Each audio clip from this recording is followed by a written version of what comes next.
Mrs. Gandhi, can you imagine any circumstances in which you might once again become Prime Minister of India? I can certainly imagine the circumstances, but the question is whether I want to be or whether I'll agree to be or not. What would be the terms under which you would agree to be? No, it's not a question of terms. I don't want to be. You often talk... But in politics, you can't make a very categorical answer. I didn't want to be in Parliament, and I told everybody I wouldn't stand. But here I am.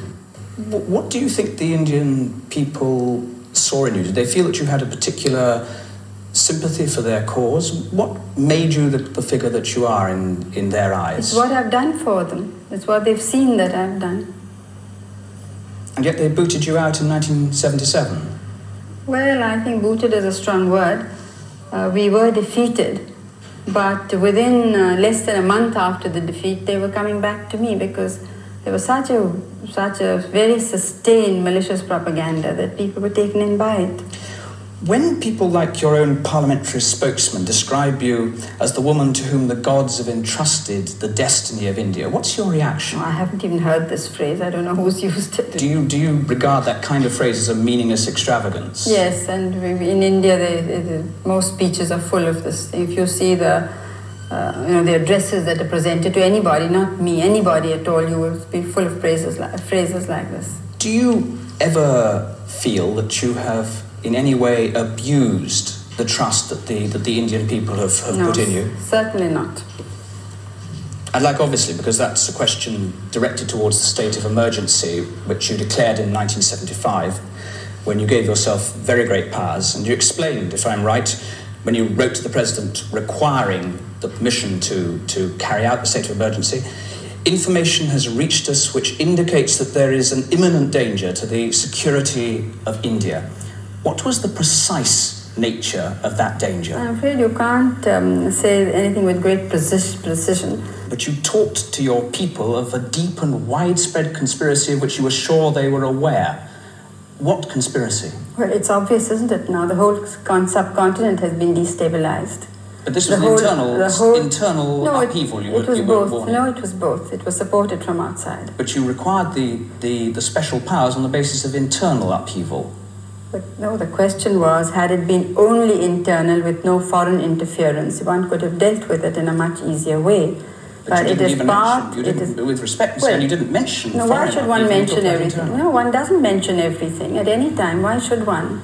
Could I? But it's very obvious when people have followed the doings of international agencies and who was present at India at what time. And what is happening today is borne out everything that we suspected earlier. Can I put to you the findings of the Shah Commission, which was set up to inquire whether there were any cause to take you to court and have you condemned for excesses, abuses of power? In that report, they quote, on the basis for your requiring this emergency, no evidence whatsoever. Police reports, Home Ministry reports, your intelligence services had given you no evidence whatsoever. It is not true at all.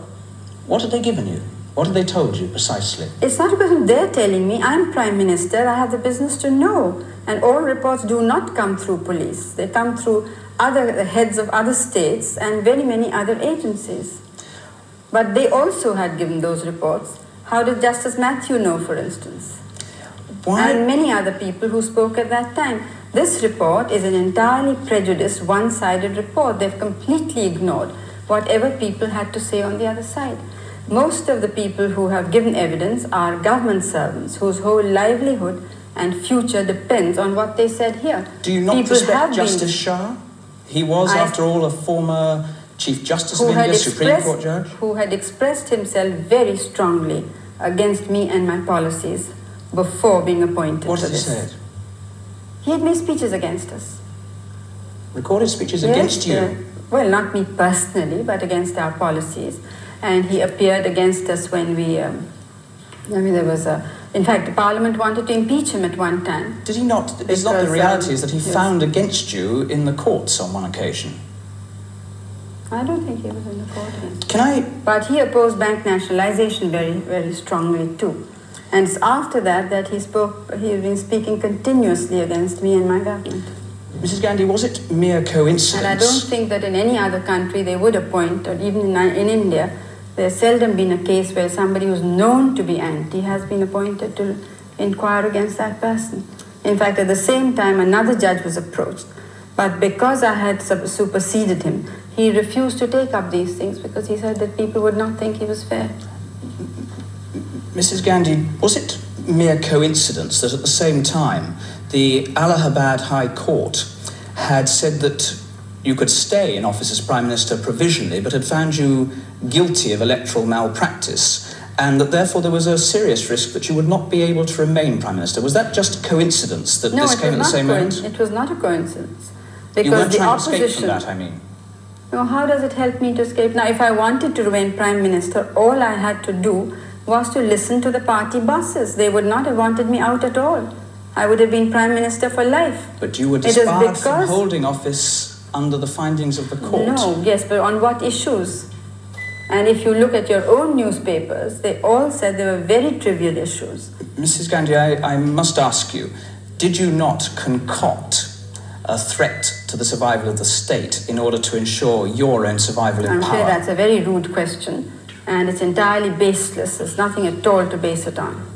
Well, the Shah Commission, to which I must refer, because it was a commission set up by the government, it's a judicial inquiry, and he is an eminent judge, says very clearly that the reason for, and if I can quote if I may, you've